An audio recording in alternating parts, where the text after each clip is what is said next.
धन्यवाद व्यक्त करतो आणि तुम्ही सर्वजण या ठिकाणी उपस्थित झालात, उपासक उपासिका, तुम्हालाही सर्वांना धन्यवाद. आज काहीतरी 106 107व लेक्चर आहे असं धम्मपालजींनी सांगितलं. तर मला असं वाटतं की एवढे लेक्चर्स झाल्यानंतर आपण सर्वजण उपासक उपासिका हे अगदी परिपूर्ण धम्मज्ञानाने युक्त झालेले असाल आणि आता माझ्यासाठी तुम्ही काय ठेवलं आहे ऐकण्यासाठी ते मला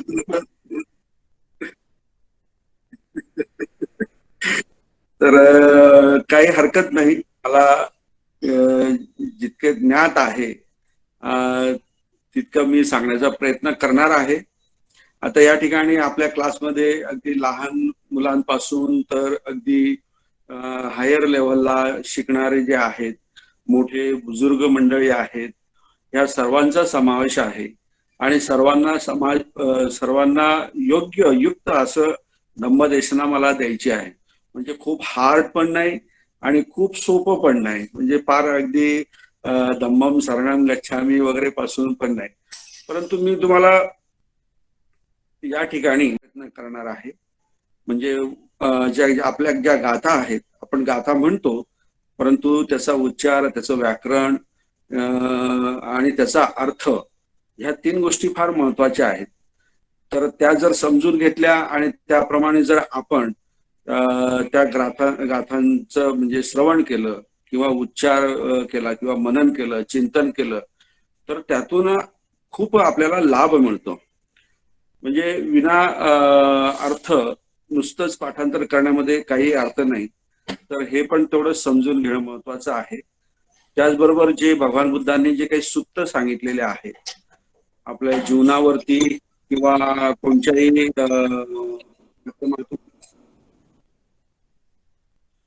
कोणत्याही कोणत्याही समस्या ज्या आहेत त्या समस्येचं निराकरण करण्यासाठी भगवान बुद्धांनी खूप छान छान धम्मदेशना दिलेल्या आहेत. नंतर निब्बाणाकडे जाण्यासाठी कोणकोणचे कसे कसे मार्ग आहेत हेही विविध सूत्रामधून भगवान बुद्धांनी सांगितलेला आहे. तर असा हा प्रचंड धम्म जो आहे तो 84,000 सूत्रामध्ये विखुरलेला आहे. तो धम्म आणि बुद्ध ही जे आतापर्यंत जे बुद्ध होऊन गेले त्यांची जीवनचर्या, त्यांचे कॅरेक्टरिस्टिक्स म्हणजे वैशिष्ट्य, ह्या सगळ्या गोष्टीचा अभ्यास करणे म्हणजे हा फार मोठा टास्क आहे. म्हणजे हे फार मोठा प्रकल्प किंवा कामच आहे, कार्य आहे असं आपण समजूया. आणि समजूया म्हणजे ते आहेच, कारण इतक्या छोट्याशा वेळामध्ये कारण आपण हे सगळं समजून घेणं हे शक्य नाही.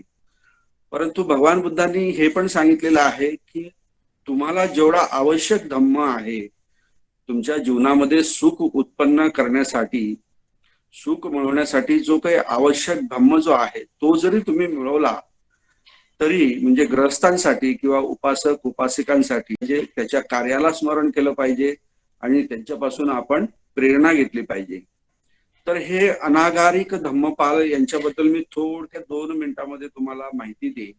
म्हणजेच पुढे भविष्यामध्ये ज्यावेळेस तुम्ही धम्माचा अभ्यास कराल तर त्यावेळेस ह्या व्यक्तीचा तुम्हाला परिचय होणारच आहे.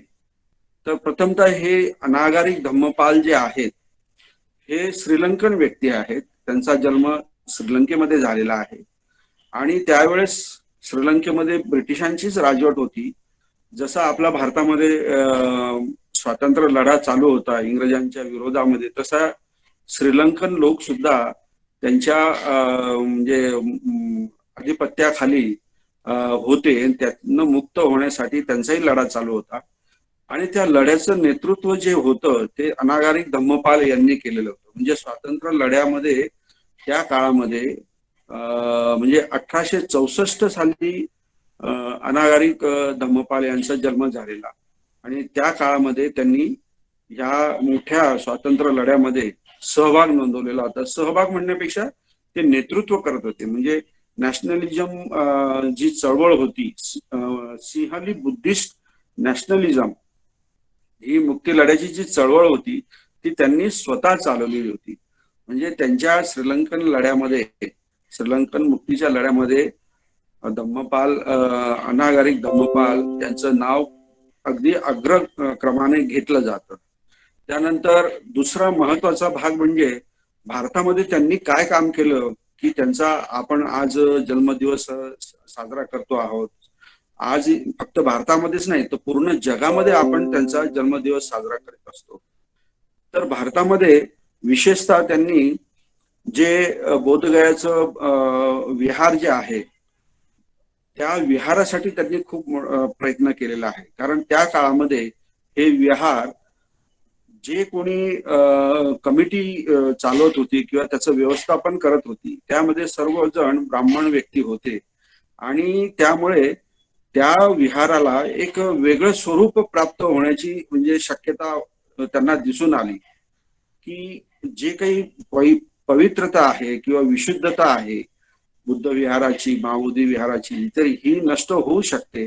म्हणून त्यांनी भारत सरकारच्या ला निवेदन देऊन त्या विहाराला त्यावेळेच्या जे काही ब्राह्मण व्यवस्थापन जे होते त्याच्यातनं मुक्त करण्यासाठी फार मोठा लढा दिला आणि तोही कायदेशीर लढा दिला आणि तो कायदेशीर लढा सक्सेसफुल झाला. त्यांच्या मरणानंतर म्हणजे ते त्यांचा मृत्यू झाला तो 1933 साली. त्यानंतर मग आपल्याला स्वातंत्र्य मिळाले आणि त्यानंतर ते आपल्याला जे बुद्ध विहार आहे ते आता आपल्याला त्यांच्या कार्यामुळे व्यवस्थित आपल्याला ते दिसत आहे. अशा नंतर परत भारतामध्ये, एशियामध्ये किंवा युरोपमध्ये या बऱ्याचशा ठिकाणी त्यांनी तिथे जाऊन बुद्धांचं तत्वज्ञान जे आहे, धम्म जो आहे तो तिथे त्यांनी रुजवला. तिथल्या लोकांना धम्म समजून सांगितल्यात, तिथे शाळा ओपन केल्यात, हॉस्पिटल्स बांधलेत आणि आपल्या भारतामध्ये, दक्षिण भारतामध्ये ज्या काही त्या काळामध्ये दलित चळवळी चालू होत्या त्या चळवळीमध्येही त्यांनी सहभाग नोंदवला आणि तामिळ जे लोक होते त्यांच्यासाठीही त्यांनी खूप मोठा संघर्ष केला. तर अशा प्रकारे तर आज आपला विषय जो आहे तो मिक्स विषय आहे. म्हणजे थोडक्यात काही सूत्र आपण विचारात घेणार आहोत, काही त्याचं अध्ययन करणार आहोत किंवा समजून घेणार आहोत आणि काही गाथा ज्या आहेत त्या गाथाही आपण समजून घेणार आहोत. तर गाथा तर बऱ्याच जणांना त्याचा अर्थ माहीत आहे, परंतु काही जे काही प्रॅक्टिकल नेहमीच्या सरावामध्ये ज्या काही आपल्याकडनं कळत न कळत, मी मुद्दा म्हणत नाही, कळत न कळत ज्या काही चुका होत असतात त्या चुका होऊ नये त्या दृष्टीने मी बराचसा प्रयत्न केलेला. त्यावरती मी एक पुस्तक पण म्हणजे लिहिलेलं आहे आणि त्या पुस्तकामध्ये ह्या सगळ्या गोष्टी दिलेल्या आहेत. तर त्यातल्या काही ठराविक गोष्टी मी तुमच्या समोर आणून देणार आहे. मला तर वाटतं बऱ्याच जणांना माहिती असेल त्या, परंतु बघूया आपण. तर मित्रांनो, भगवान बुद्धांनी आपल्याला जो धम्म दिलेला आहे हा अतिशय श्रेष्ठ धम्म आहे. जगामध्ये अशा प्रकारचा धम्म कुठेही आढळून येत नाही. जर तुम्ही ह्या धम्माची जर तुलना जर केली समजा तर तो सर्वश्रेष्ठ तर आहेच, परंतु ग्रंथ स्वरूपामध्ये जर त्याची ग्रंथ साहित्य जे आहे त्यामध्ये जर तुम्ही त्याची जर तुलना केली तर जे बायबल आहे त्याच्या 7 पट आपला बौद्ध साहित्य आहे किंवा ग्रंथ संपदा आहे आणि जे रामायण वगैरे जे आहे त्याच्या 3 पट अशा प्रकारचं हे ग्रंथ साहित्य किंवा पाली लिटरेचर किंवा तत्वज्ञान हे आपल्या ह्या धम्मामध्ये आढळून येतं. आणि हे साहित्य मी म्हटल्याप्रमाणे आपल्याला एका जन्मात पूर्ण करणं हे अशक्य आहे. जर त्याचा जर अगदी जर आपण काढला तर तो 7 ते 8 वेळा जन्माला येऊन सुद्धा आपले ते पूर्ण वाचून होतील किंवा ते समजेल याची सुद्धा गॅरंटी नाही. त्याच प्रकारे ते समजून सांगणारे सुद्धा आपल्याला उपलब्ध असले पाहिजे. तर असा धम्म आपल्या जीवनामध्ये येणं हे खूप खूप खूप महत्वाचं आहे आणि ते एक भाग्याचं पण आहे. कारण धम्म जीवनात येणे ही काही साधी गोष्ट नाही.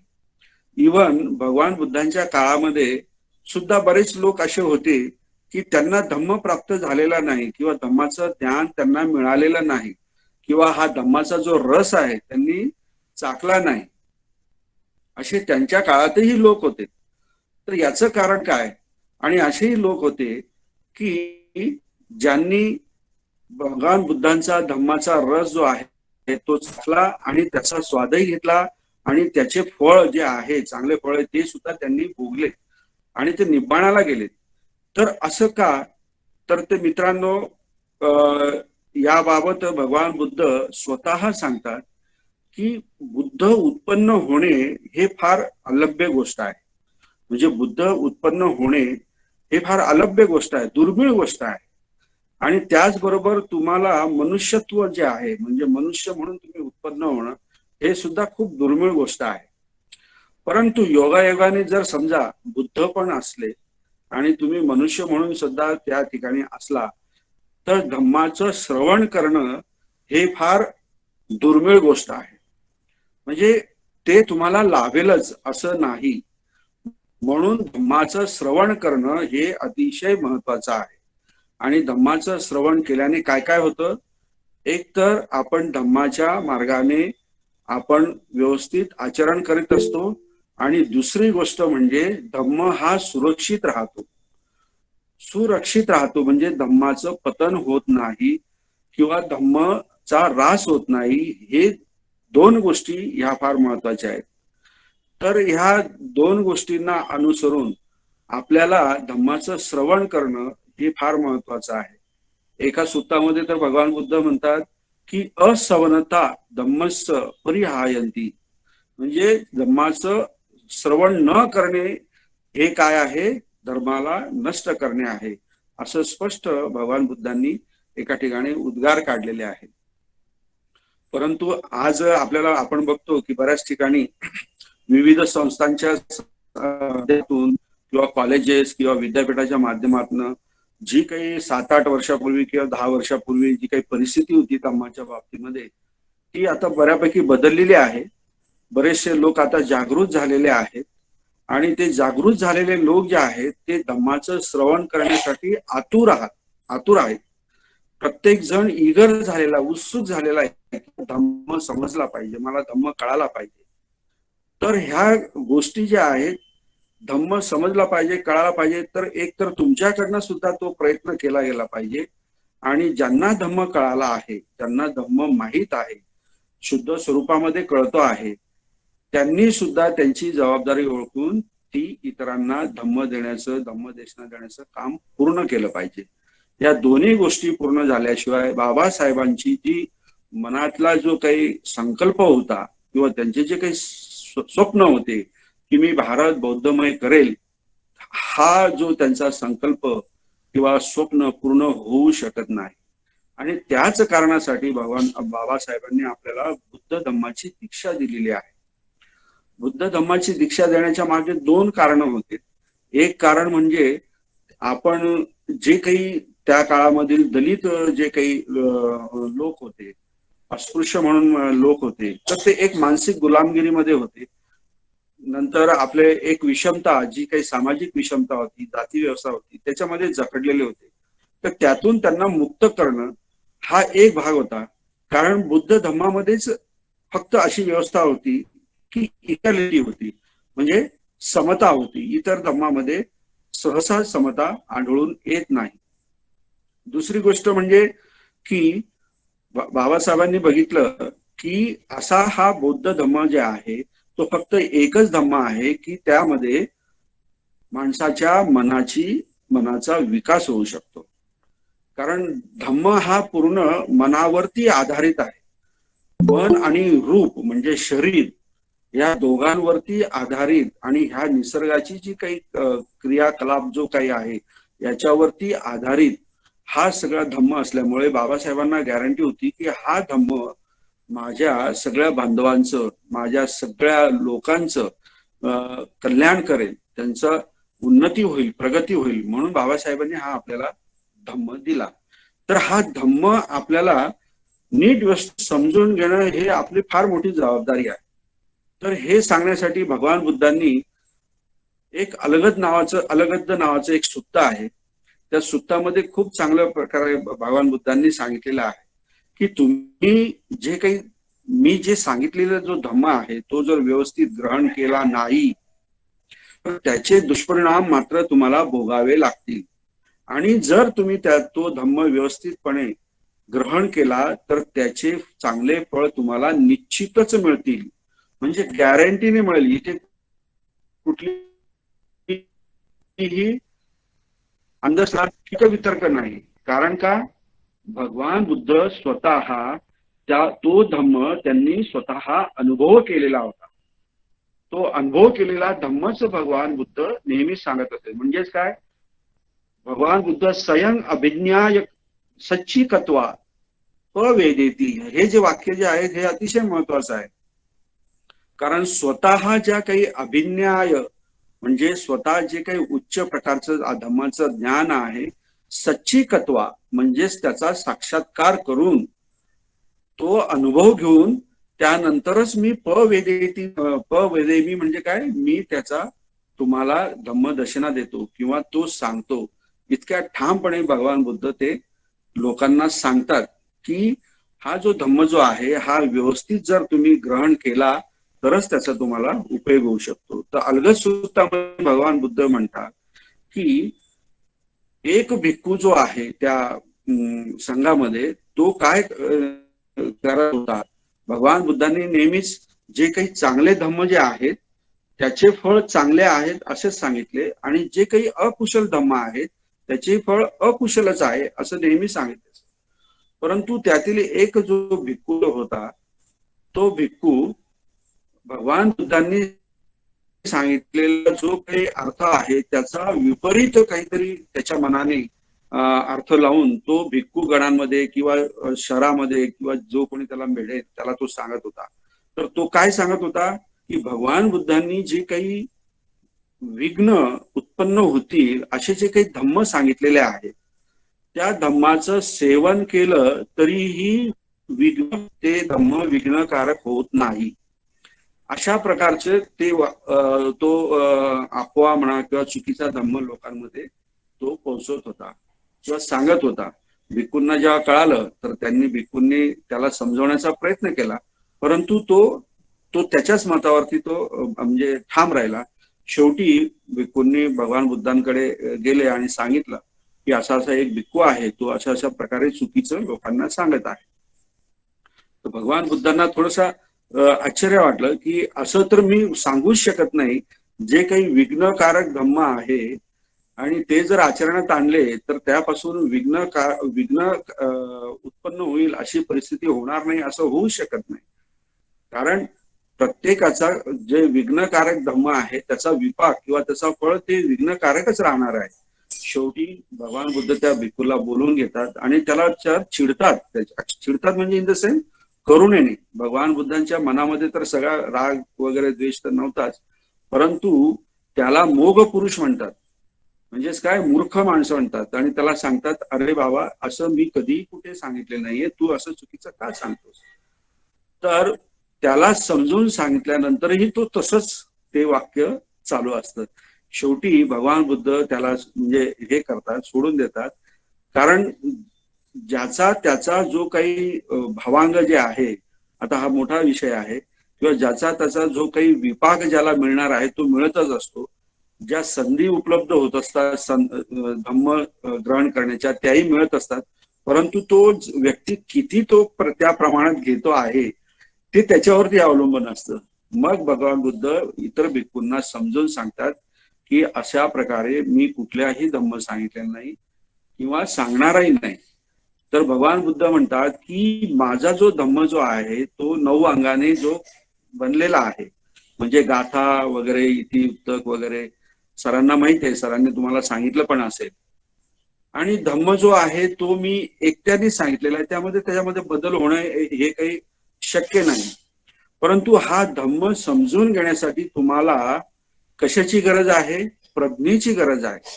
जोपर्यंत तुम्ही प्रज्ञेने हा धम्म तुम्ही निरखून बघत नाही किंवा व्यवस्थित समजून घेत नाही तोपर्यंत हा धम्म तुम्हाला कळणार नाही. आणि प्रज्ञे विना जर तुम्ही हा जर धम्म ग्रहण केला तर त्याचे मात्र दुष्परिणाम तुम्हाला भोगावे लागतील.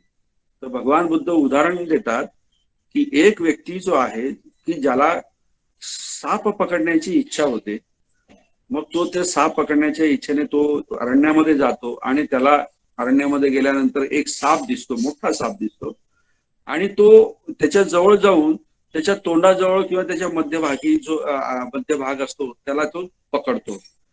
ते पकडल्यानंतर साहजिकच आहे, कोणताही प्राणी आपलं आत्मरक्षण करण्यासाठी तो प्रतिकार करणारच. तर तो साप त्याला चावतो, दंश करतो वगैरे वगैरे.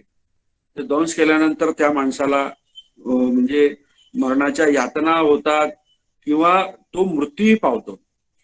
म्हणजे मृत्यूही पावतो किंवा मरणाच्या यातनाही होतात. तर याच्यामध्ये भगवान बुद्धांनी काय सांगितलेलं आहे की धम्माचं सुद्धा असंच आहे की धम्म तुम्ही योग्य प्रकारे जर ग्रहण केला नाही तर जसं की त्या व्यक्तीला सर्पदंश झाल्यामुळे तो जर विषारी असेल तर तो मरणारच आणि जर विषारी नसला तर त्याला मरण यातना होणार. तर तशाच यातना तुम्हाला होऊ शकतात. धम्म हा तुम्ही प्रज्ञेनेच ग्रहण केला पाहिजे, व्यवस्थित समजून त्याचा आशय जो आहे तो अर्थ जो आहे तो समजून घेतला पाहिजे, तरच तुम्हाला धम्माचा लाभ होईल. असं हे एक सापाचं उदाहरण देऊन तो जो व्यक्ती जो आहे त्याला साप कसा पकडावा, कुठे पकडावा याचं ज्ञान नसल्यामुळे त्याने चुकीच्या ठिकाणी त्याला पकडलं आणि शेवटी त्याला काय मिळालं, यातना, दुःख मिळालं. तसंच धम्माचं आहे. जर तुम्ही धम्मशील समाधी आणि प्रज्ञेने जर समजा तुम्ही पारखून घेतला नाही, आचरणात आणला नाही, तर तुम्हाला सुख मिळण्याच्या ऐवजी दुःख उत्पन्न होईल. अशा प्रकारे भगवान बुद्धांनी तुम्हाला धम्म जो आहे तो कसा ग्रहण करायचा याचं एक सुंदर वर्णन दिलेलं आहे. आणि नंतर भगवान बुद्ध म्हणतात की मी जो सांगितलेला धम्म जो आहे तो धम्म, त्या धम्माचे तुम्ही काय व्हा, वारसदार बना. वारसदार बना. कारण का की हा जो धम्म जो आहे हा धम्म तुम्हाला निब्बाणाकडे घेऊन जाणारा आहे, तुम्हाला दुःख मुक्तीकडे घेऊन जाणारा आहे, सुख उत्पन्न करून देणारा आहे, अंधश्रद्धेपासून लांब जाणारा आहे, विज्ञानावरती आधारित आहे, अंधाराकडून प्रकाशाकडे नेणारा धम्म आहे. तर तुम्ही अशा प्रकारे ह्या धम्माचं तुम्ही काय बना, वारसदार बना. धम्म दायदो, न की तुम्ही आमिष दायदो बना. न भवेत आमिष दायदो म्हणजेच काय, आमिष दायदो म्हणजे काय, भौतिक स्वरूपाचं जे काही आनंद जो आहे धम्माच्या मध्ये किंवा धम्माच्या बाहेर, धम्माच्या बाहेरचा जो काही भौतिक सुख आहे, भौतिक रूप आहे, त्याचे तुम्ही वारसदार बनू नका. आणि जर समजा माझा धम्म शिकत असताना, ग्रहण करत असताना जर तुम्ही आमिषदायक जर झाले किंवा भौतिक स्वरूपाचे जे काही आनंद जो आहे तो तुम्ही जर ग्रहण करीत राहिले तर काय होईल की इतर लोक काय म्हणतील की भगवान बुद्धांनी सांगितलेला धम्म हा चुकीचा आहे, चुकीच्या मार्गाने आहे.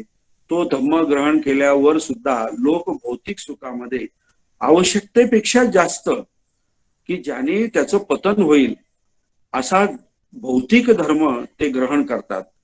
तर भिक्खूंनो की तुम्ही अशा प्रकारे तुम्ही माझ्या धम्माचे तुम्ही वारसदार बना. तर यामध्ये भगवान बुद्धांनी आणखी एक गोष्ट अशी सांगितलेली आहे की दोन भिक्खू असतात. ज्यावेळेस दोन भिक्खू असतात आणि भगवान बुद्ध जेवण करून बसलेले असतात आणि जेवण झाल्यानंतर भगवान बुद्ध एका भिक्खूला म्हणतात की मी जेवण केलेलं आहे आणि आता थोडंफार अन्न उरलेलं आहे, ते जे अन्न जे आहे ते मी असंही म्हणजे कुठेतरी दगडावरती म्हणा किंवा पाण्यामध्ये टाकून देणार आणि ते असंही वाया जाणार आहे. त्यापेक्षा तू त्या अन्नाचं आपलं ग्रहण कर, सेवन कर, त्यामुळे तुला तुझा फायदाच होईल. म्हणजे तुझी भूक वगैरे जी आहे ती मिटेल. आणि दुसरा एक जो भिक्खू होता त्यालाही भगवान बुद्धांनीच असं सांगितलं, परंतु ह्या दोन भिक्खूंनी जे काही उत्तर दिलं त्याच्यामध्ये जी मोठी तफावत होती ती फार महत्वाची आहे. तर पहिला भिक्खू जर जो होता की ज्याला भगवान बुद्धांनी सांगितलं तर तो म्हटला असंही हे अन्न वाया जाणार आहे तर मी हे सेवन केलं तर काहीच हरकत नाही.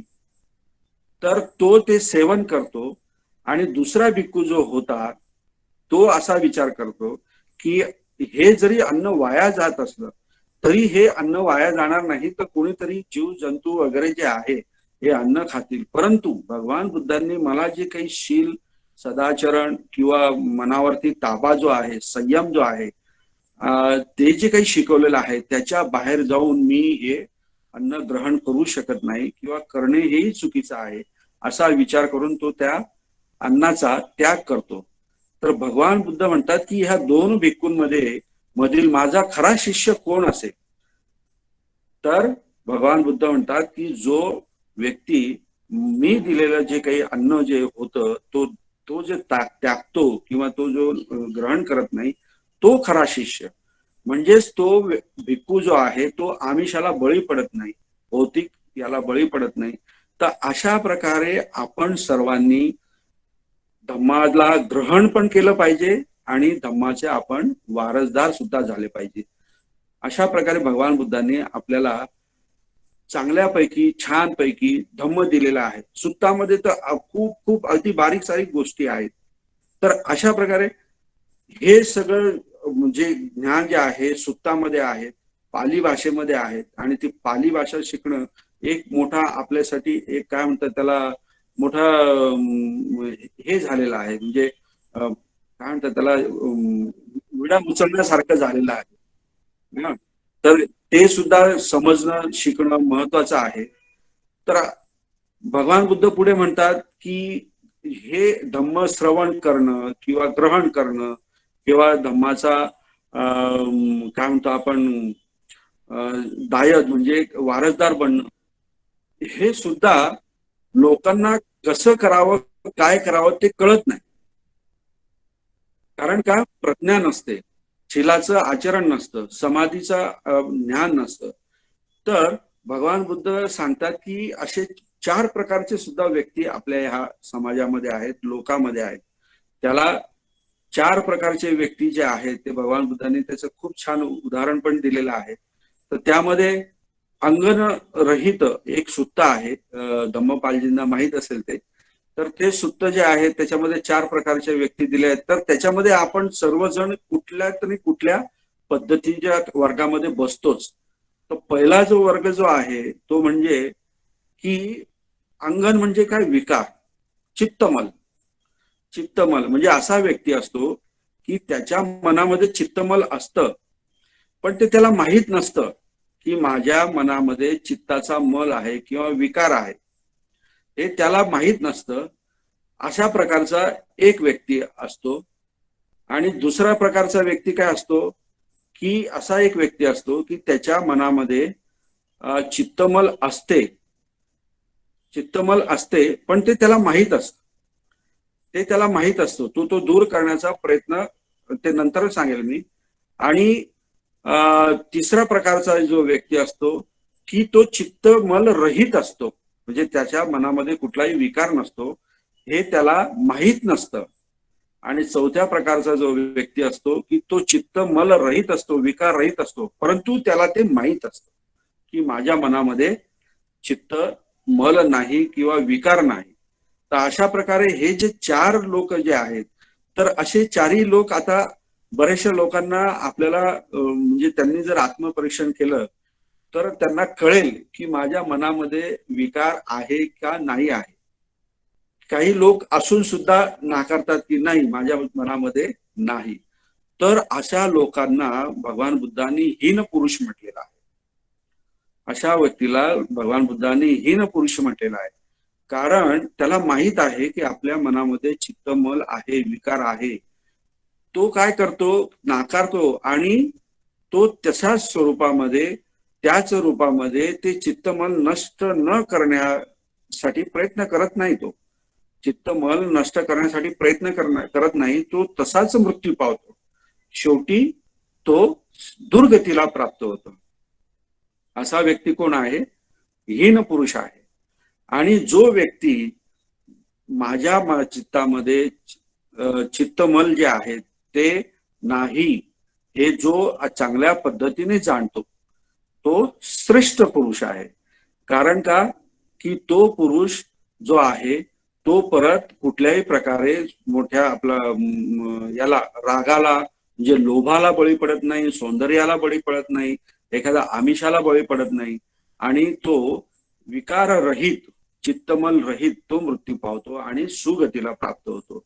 तर अशा प्रकारचे भगवान बुद्धांनी बऱ्याच ठिकाणी या सुत्तांमधून आपल्याला धम्म सांगितलेला आहे आणि अगदी साध्या आणि सोप्या भाषेमध्ये सांगितलेलं आहे.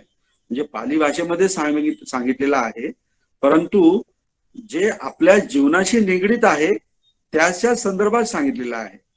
असं नाही की कुठल्या तरी इतर गोष्टी ज्या आहेत त्याचा आधार घेऊन सांगितलेला आहे. तर आपल्याला असं वाटतं की हे माझ्या संदर्भातच भगवान बुद्ध बोलत आहेत, माझ्या संदर्भातच भगवान बुद्ध धम्म देशना देत आहेत. तर अशा प्रकारे भगवान बुद्धांनी जो धम्म दिलेला आहे तो चांगल्या प्रकारे आपल्याला ग्रहण करायचा आहे, त्याचा आपल्याला वारसदार व्हायचा आहे आणि आपल्याला श्रेष्ठ पुरुष व्हायचा आहे. भगवान बुद्धांच्या व्याख्येमध्ये आपल्याला श्रेष्ठ पुरुष व्हायचा आहे. तर हे जे काही सूक्त जे आहेत हे मी तुमच्या समोर मुजके सूक्त सांगितलेले आहेत. आपण वेळ असेल तर आपण थोड्या 2-4 गाथा ज्या आहेत तर त्या गाथांचं पण आपण इथे विवेचन. तर सर्वात प्रथम मला जे गाथा जे आहे त्याच्यामध्ये पंचशिलाची जी गाथा जी आहे, पंचशील जे आहेत तर त्याबद्दल मला सांगायचं आहे की पंचशिलाच्या बाबतीमध्ये आपण खूप चांगल्या प्रकारे म्हणजे त्याची माहिती आहे. पहिला जो शील आहे, दुसरा आहे, तिसरा आहे, चौथा आणि पाचवा आहे. तर त्यामध्ये आपण वेरमणी हा शब्द नेहमी वापरत असतो. ओके, पानाती पाता वेरमणी शिक्षापदम समाधी आम्ही. तर हा जो वेरमणी शब्द जो आहे तो आपण त्याचा उच्चार नेहमी वेर मणी असा करत असतो, परंतु शुद्ध स्वरूपामध्ये जर बघितला तर तो शब्द जो आहे, हॅलो आवाज येतोय का?